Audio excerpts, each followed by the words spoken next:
Limbs, the L&D, the Learning and Development Director of our Shire Group. With Paul, we would also invite Dr. Just give me a second. Yeah, there you go. Dr. Rani Al-Ghamdi from Johns Hopkins Aramco Healthcare. Mr. Mohammed Marhoon, HR Manager of Emirates. Ms. Arij Al-Shibani, Senior Proficient Organizational Planning from Oman Tel, and Mr. Firas Al-Majid, VP HR in GBM Bahrain. So can I request all of you to come on the stage, please? And after that, I'd also like to request Mr. Paul Williams to give a short introduction of himself and the panel again, please. Thank you so much. Let's hear it for the panel, please, guys. Welcome everybody. Let me just do a quick introduction to my esteemed colleagues that I've got joining me here on the stage here. So we've got Dr. Rania Al-Ghamdi. Rania is the Talent, Learning and Potential Director at Johns Hopkins Aramco Healthcare. She started her career in HR in 2014 in talent acquisition and moved over to talent development in 2016. In 2019, she completed a doctorate degree at Leicester University. Arij, if I can introduce Arij Al-Shabini next. Arij was previously HR Director at DITA in Oman and currently works for Oman Tel, heading the organisational planning team. She got a Master's in Cranfield in 2022. Mohammed Maroon. Mohammed currently works for Emirates and has over 13 years of HR experience in various industries, such as banking, retail and manufacturing industries. He has qualifications both from CIPD and HRM. And last but by no means least, Firas Al-Majid. Firas is a seasoned HR practitioner, working with leading organisations such as BNP Paribas, DHL and Bahrain Economic Development Fund. Currently, Firas is VP HR for Gulf Business Machines, GBM, the leading IT solutions provider in the Gulf. So I'm sure you're aware of the wonderful experience we've got here up on the stage. Firas also shared that he was a Liverpool supporter, but after Sunday I thought I'd leave that out and not mention that too much. So we won't talk about that one, Firas, yeah? Okay, so thank you very much for being here today. It's wonderful to see, as was mentioned earlier, the sort of breadth of experience and particularly the female members of the audience we've got today. It's fantastic to see such a high percentage of females we've got in the audience today and shows the right way that HR is going here within the Gulf. So fantastic to see that. We're here today to talk about, we've got very much a future focus for the summit, and we're here today to talk about managing talent and skills for the future. So similar future focus, but focusing more on managing talent and skills. First of all, I'd like to ask Rania the first question, if that's okay, Rania. When we look at managing talent and skills for the future, what are you doing around building leadership skills for the future? What are the key things that you're focusing on at the moment? Does it work? Okay. First of all, excellent question.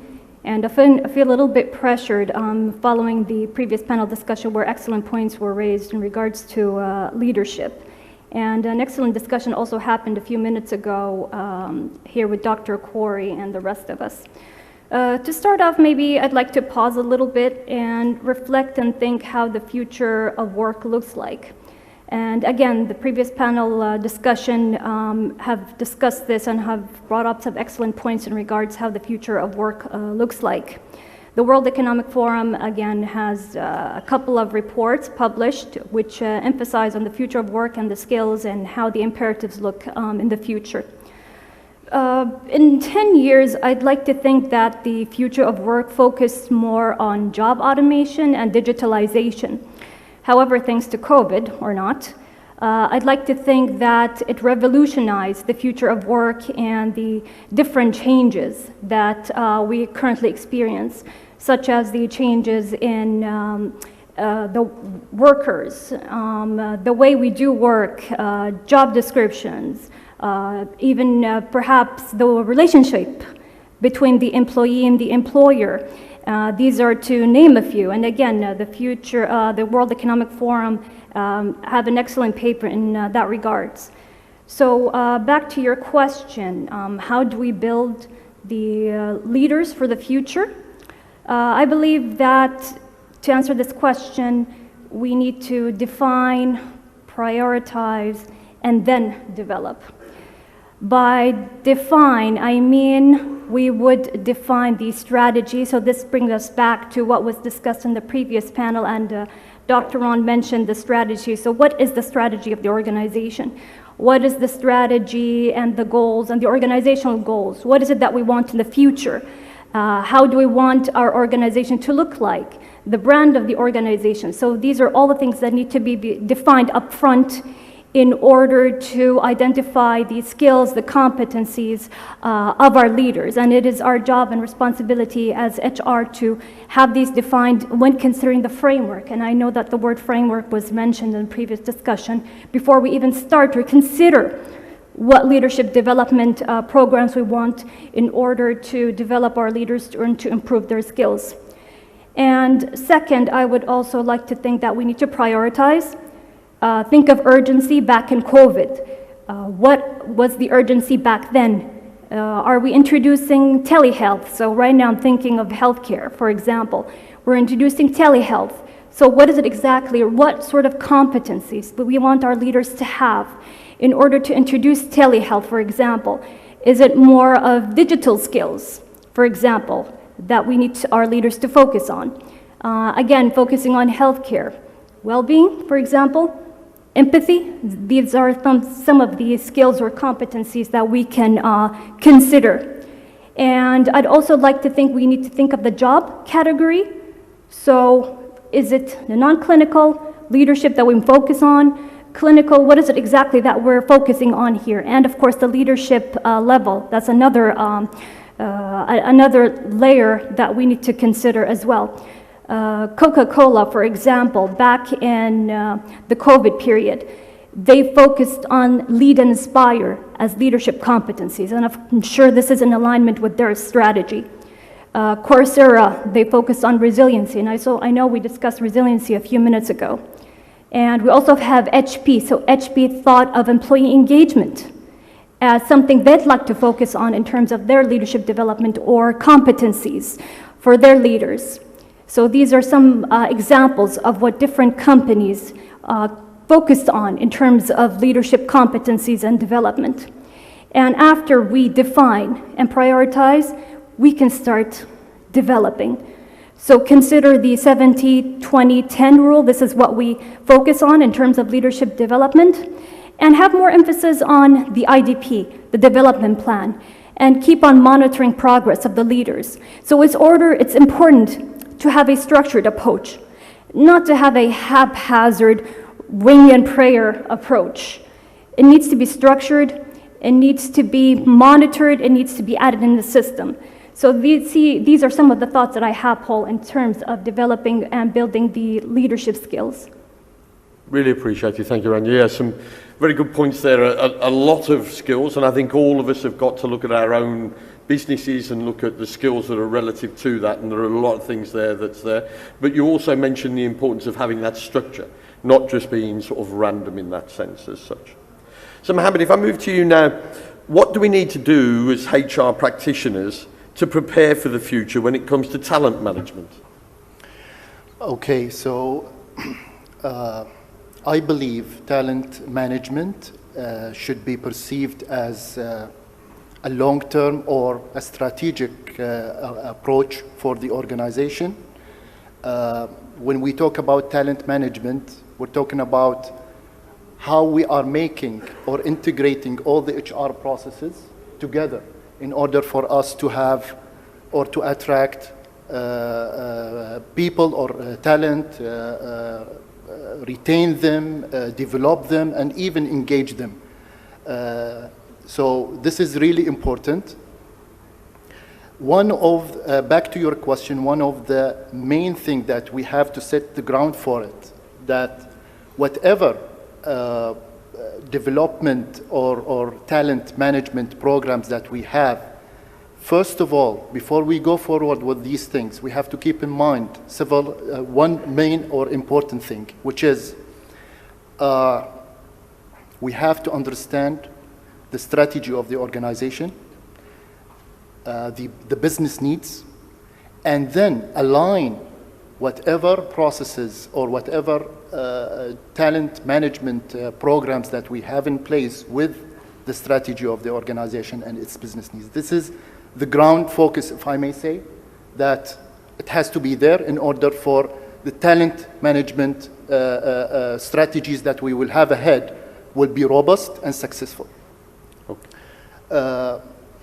The second important thing, which I believe it's really driving the strategy of talent management, is the creating talent pool.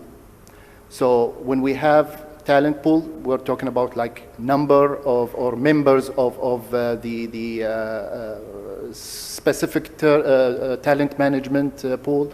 Could be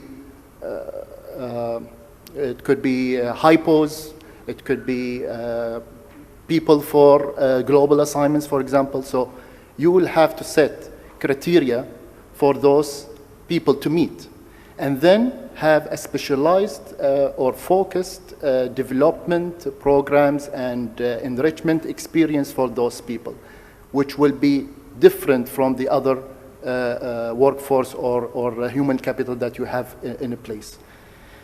This is really important, and I believe we as HR, I try to remind myself always with this, it's part of our responsibility as HR practitioners or HR professionals is to, we must be able to understand and anticipate the future talent needs of the organization. And also to foresee what would be the pool of employees that will be needed in the future when the organization needs comes into place or into reality, so we have to be ready for that. At the end, I would say that creating pool of talent, we're doing it for what? We are actually filling the gap between what is needed in the future and what is we have at the talent that we have at place in the organization. There are many strategies that will, this is the umbrella, if I may say, when we talk about talent pool. There are a lot of strategies that will come in place related to talent management. It's a lot. I may think of like succession planning. It's one of the strategies or strongest strategies that we should have put in place for the organization. Build future staffing with a proper workforce planning. Build a positive workplace culture. These are all attracting talents through, for example, career fairs or employer branding. So these are all strategies that can be followed later on with, as I said, with keeping in mind, aligning the strategy, whatever we have, with the business needs, also having specified pool of talent related to whatever strategy we are aiming for. Excellent, thank you. So, yeah, very important, as mentioned by Don earlier on, about having us aligned to the strategy, and then also to make sure that we're identifying the correct talent, and then that will help us to be where we need to be for the future there. Thank you very much. Thank you, Mohammed. Fareej, in the future, many jobs will be creative and probably perfect for problem solvers. What do you see as the necessary skills for the future? Those are just a couple of things we've mentioned there, but what do you see as being the necessary skills for the future that we should be focusing on? Thank you, Paul. Regarding the future skills, most of the people will think about technology. I do agree. However, the more important skills, in my opinion, is people skills. Communicating. Are we communicating frequently with our employees? This is one of the most important elements that I have done several researches, but it goes again to the same point. Number one is communication. So for me, it's communicating. How frequent do we communicate with our customers, internally, externally? Emotional intelligence skills, where understanding our own emotions and as well the emotions of others, and how can we deal and manage the employees within the organization is really critical. Thirdly is critical thinking, and how can we manage this concept itself, and understanding between the lines, and how can we use the data that we have, and as well analyzing it in terms having the power of information, since we know that knowledge is power, and how can we put all of this into a piece of important aspect as we have. And the other thing is, of course, technology skills, where artificial intelligence, big data, and other trends that we have currently, and how can we use our emotional intelligence in using those technologies. We need to look at technology as they are enablers. They enable the things that we would like to achieve, but the main thing is people skills, that all of us, we need to focus. Although the future is now, I always say that the more we focus on our people and understanding their goals as individual and aligning it with the organizational goal is the way forward. Understanding what they want. The previous panels, they were talking about Generation Z and their needs. It's funny that we talk about them as aliens. They are a part of us, يعني. But the thing that they need freedom, they need autonomy, they need space to be more creative. Is our organization accept innovation, creativity? Do we have a space for those employees to do and be creative and think differently and come up with new skills and new things? Do we accept it? And if we accept it, if they made mistake, is it okay? If they make mistakes, we need to give them the freedom of coming up with different things. But I'm sure being creative and innovative, sometimes it might lead some minor mistakes, which we need to accept it and not maybe reject the full idea. So the skills, I will tell you, it's not only technology, it's within us as human, as people. It's the way we communicate with people. For me, it's number one is communication skills, how frequent we talk to these people. The more we talk to our employees, the more we engage them, the more they are involved in all of the strategic decisions, it's the better. Even as Mohammed mentioned, there are some strategic projects, for example, succession planning. In the previous years, like 10 years back, succession planning was confidential and most of it are not communicated. But now it's encouraged that people know that they are part of these plans, that they are important for the organization. And the more we engage them, the better, and we can retain them better. So communication is the key. Thank you very much, Uri. So, yeah, what you're saying, there's a lot of key themes coming through today, really, isn't it? Which, yeah, those future skills, people can get hung up on the digital, the technical aspects of them. But when we've talked today, we've talked very much about meaningfulness of work. We've talked very much about experience. Those are created by the softer skills and the people skills, and you're just stressing that those are as important. And particularly, as you say, I perhaps because of my age, I refer to the different generations as a little bit further away. But we can tell by who we've got in the room today that, yes, very much we're all together and working within that way. Thank you. Age is but a number, Paul. Sorry? Age is but a number. Yes. I keep on trying to tell myself that. I keep on trying to say that.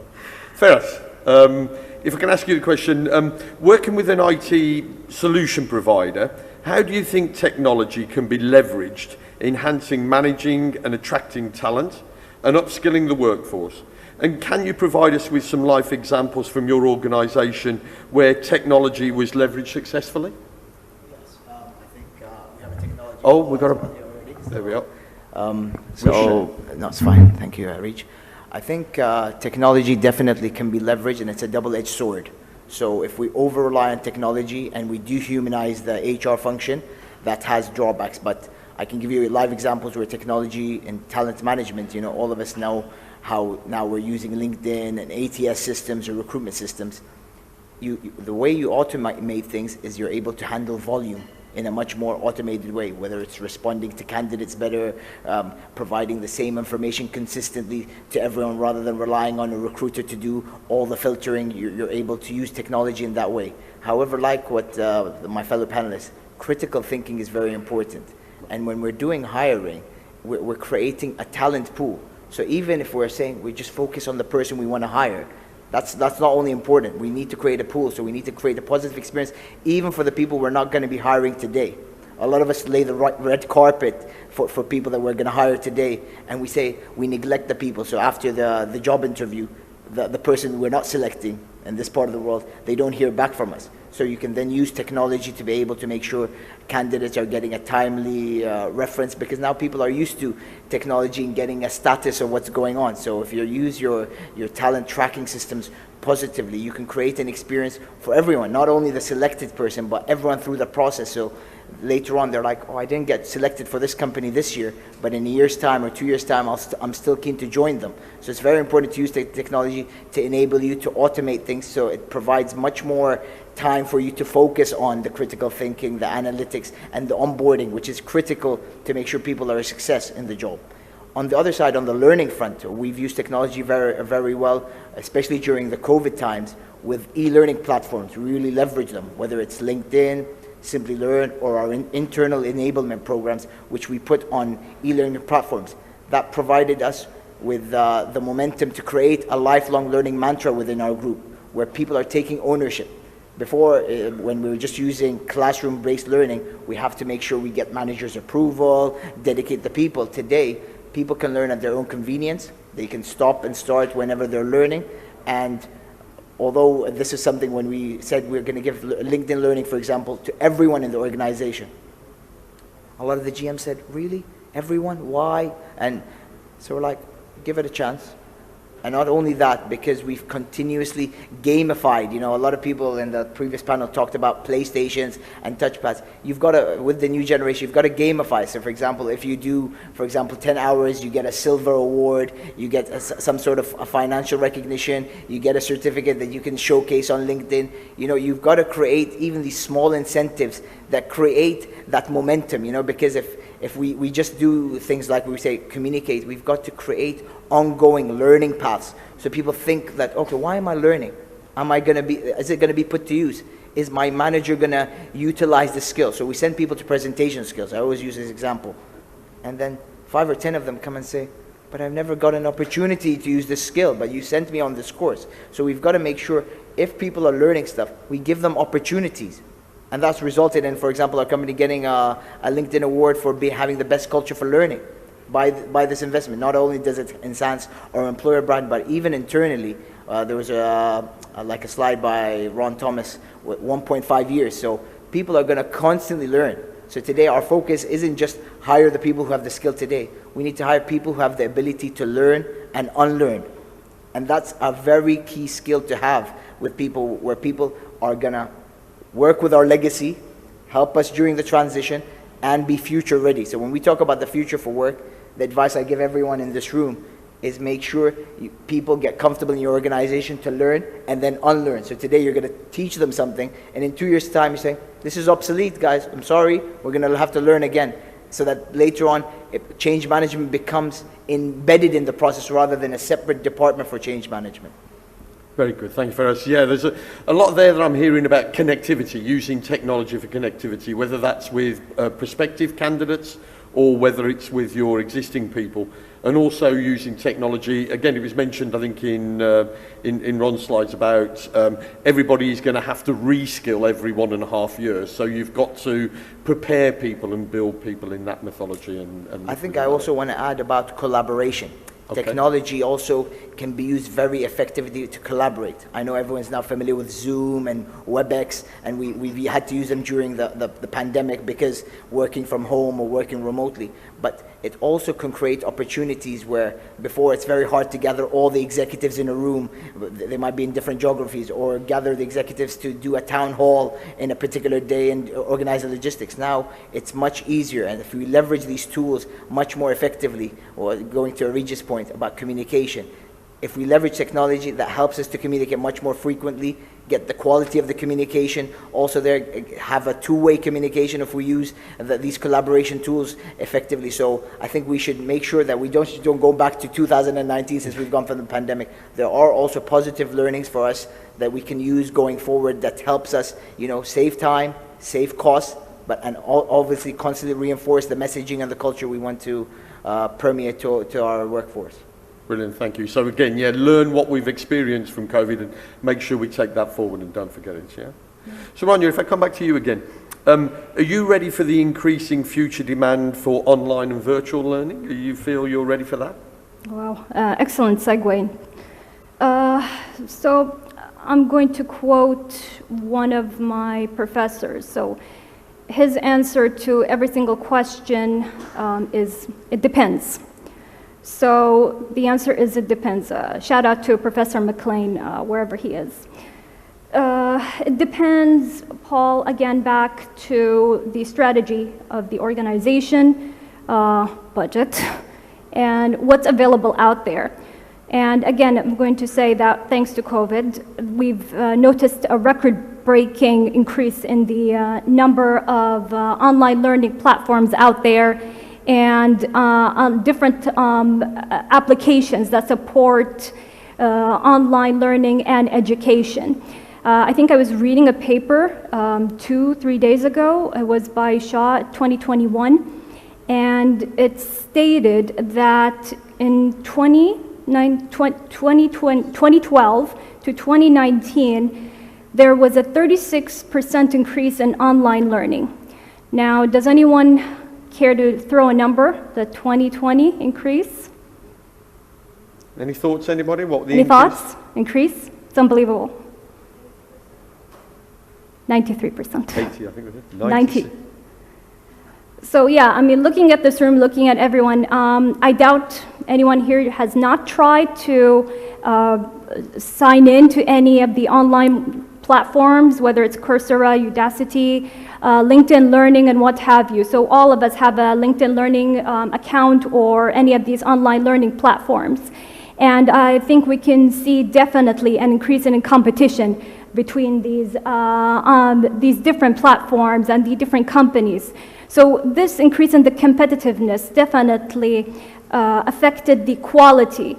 By affecting quality means that learners right now are becoming more savvy. They want a much better quality in terms of learning. So right now they're focusing more on the learning experience and the question of what's in it for me? What is it exactly that I'm learning? Back to Firas's question, why am I learning? Why am I actually creating these different accounts in different websites or different platforms? What do I want to learn exactly?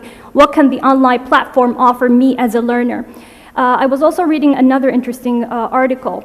It stated that the number one reason, or the top reason why learners actually go about and continuing their online education or just learning online is career advancement. So if we want to go back to an organization setting, we can think of the employer and the employee. Or maybe we don't consider the employee. Let's just say HR, since HR represents the employees. I'd like to think that HR is a representative of the employee needs. So the employee basically, they learn to progress in their career. So that's something that HR can consider when looking into different online platforms to offer their employees. And as for the employer, so they of course would think, what's in it for me? Why do I need? So basically the answer is retention. Think of employees. How would you retain your employees? By providing different learning and development opportunities. And definitely these days, online learning is a necessity and it's not just a privilege. And these are some of the main concerns, or these are some imperatives that organizations need to consider, and HR as well, when thinking of online learning. So back to your question, Paul, the answer is it depends. Yeah, no, I think I understand that. There's so many different options out there nowadays.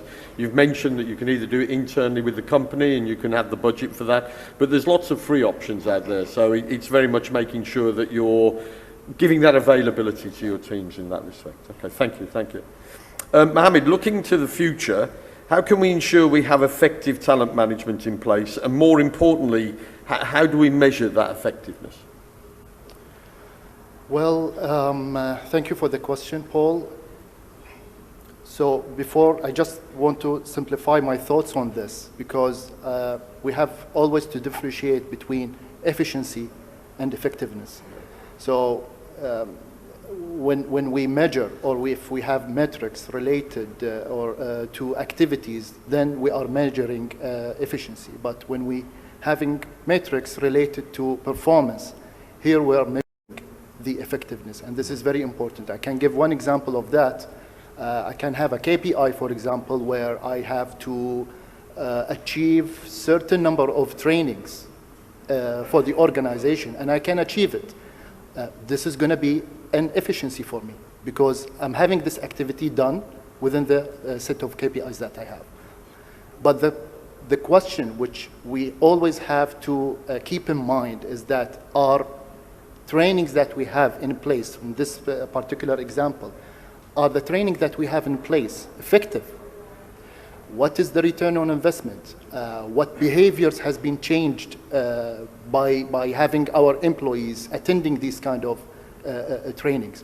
So here we are measuring the effectiveness.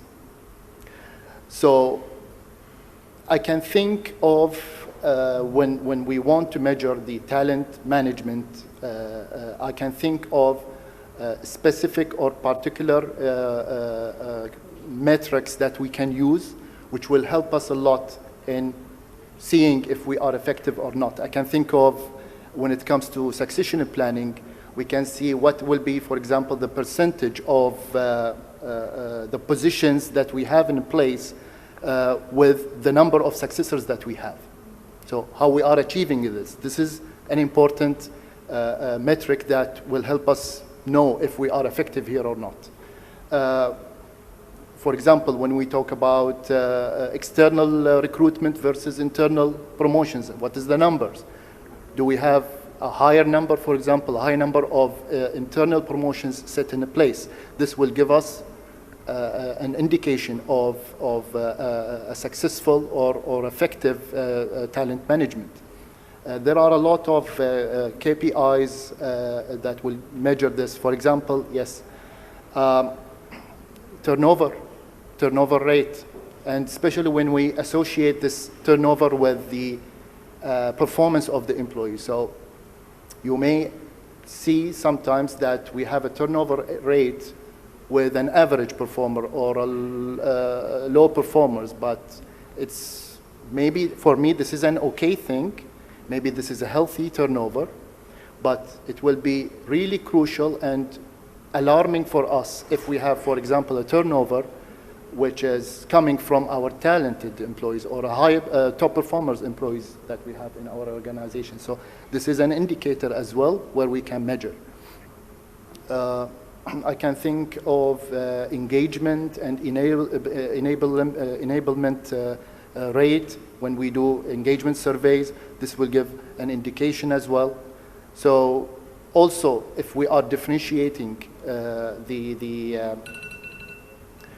pay with the performance levels that we have in our organization, do we differentiate actually or not? So the high performing people, they should be differentiated from the other performers. So these kind of methods, if I may say, that it's going to help us a lot having to measure the talent management effectiveness in our organization or not. Thank you, Mohammed. So really you're talking about making sure you've got the metrics to be able to measure the effectiveness And of what analyze them in a Yeah. proper way. So we Look can at them get- in the right way. Okay, thank you. We're running a little bit short on time. We want to give people a chance to ask some questions. I'll ask one more to the panel. So, Arish, how do you feel we can build high-performing and engaged teams that are fit for the future? Regarding this question, I believe building the right set of mindset of the employees within the organization, having the growth mindset within our employees, those who would like, they have the curiosity to learn, and they would like to learn what is the latest, for example, technology within the organization, giving them the tools, giving them the resources. But again, we are looking for those who are really talented, high potential employees that we would like to retain. It's always, my opinion, development is the responsibility of each and every individual. And the organization is there to provide resources, is there to provide the tools, but you cannot force the people to learn. Even if you have a big number of courses, internally, external programs, but if you don't have the great mindset of growth mindset, those who have the curiosity to learn, then you might face a challenge. It's always of having a good mixture of skills and giving them the resources to build their career. Thank you. Yeah. So, yeah, you're talking about making sure the people who are your talents, that you're really rewarding them with extra performance, and that will help strengthen the teams in that way as such. Yeah. Yeah. I apologise, Ferris. We've run a bit short on time, and we need to sort of cast it out to the audience. Some fantastic answers from my colleagues there. Thank you very much. Let's open it up and ask if there's any questions from the audience at all, please. To the panel, please. I think there's. Gentleman down the front, has somebody got the microphone?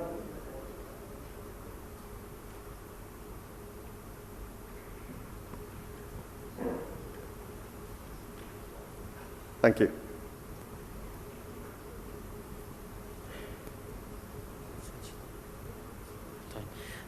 My question to, maybe Firas can pick that. Identifying talent is a real challenge nowadays, and I like when you have linked it to the critical thinking and the competency-based interview. From the recruitment, from the beginning, we see how do people think, how they analyze problems, how they make it small, and how they, because thinking is always difficult. That's why we judge. So when you identify a talent and you announce and you communicate to him that you are a talent, you are a successor, you're ready for the next step, is there a link between talent and compensation? So is he going to be treated differently within the organization? So if I'm selected as a talent, what in it for me to be a successor without me being treated differently? So is there any compensation that you have come across or from your past experience? Thank you.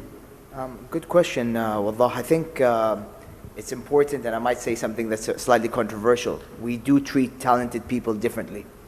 So I know we all talk about equality and different things, but talented people have to be valued, and they're not only going to be valued by us investing in their learning and development, we have to compensate them. Whether it be retention programs where we pay them if they stay longer with us. If we don't want to break the structure of our salary scale, we give them special allowances, special bonuses, so that you still keep the equity of your salary structure, but you're able to compensate them slightly differently on the variable pay. And one of the things that's also was said by people on the succession planning is communicating to them.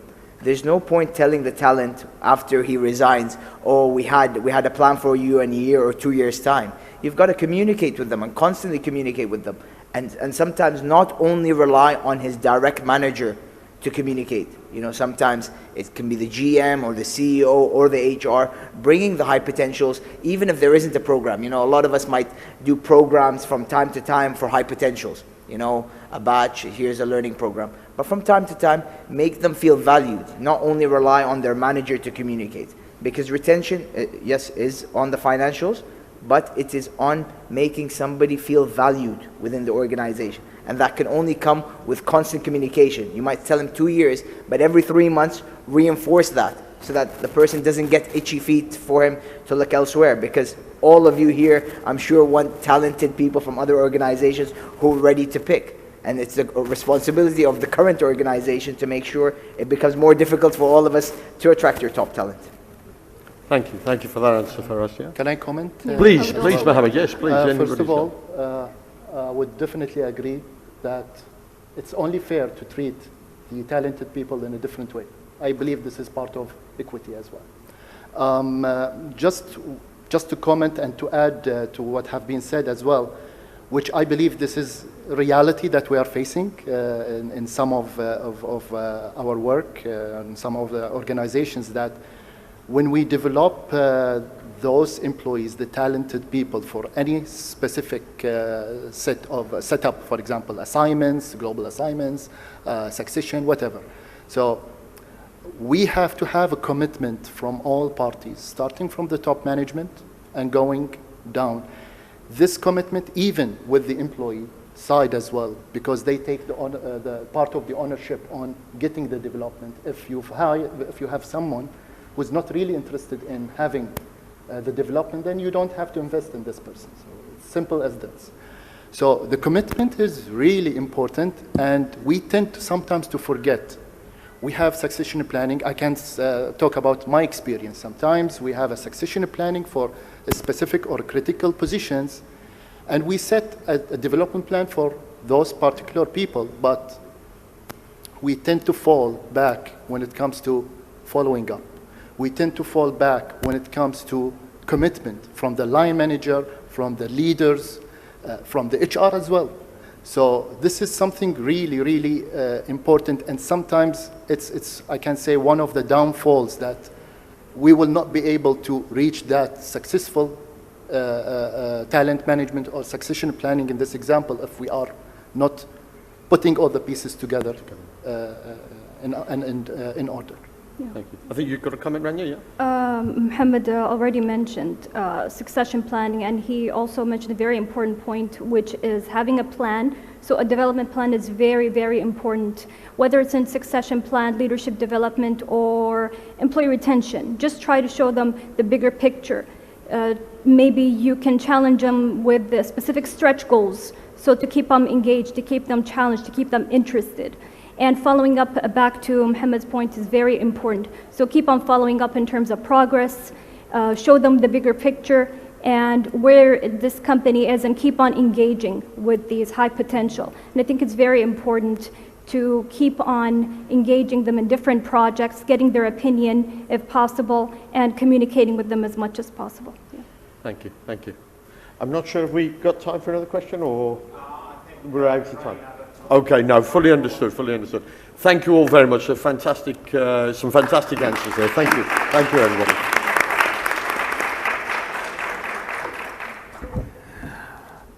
Thank you very much, Paul, Dr. Rania, Mohammed, Arij, and Firaz.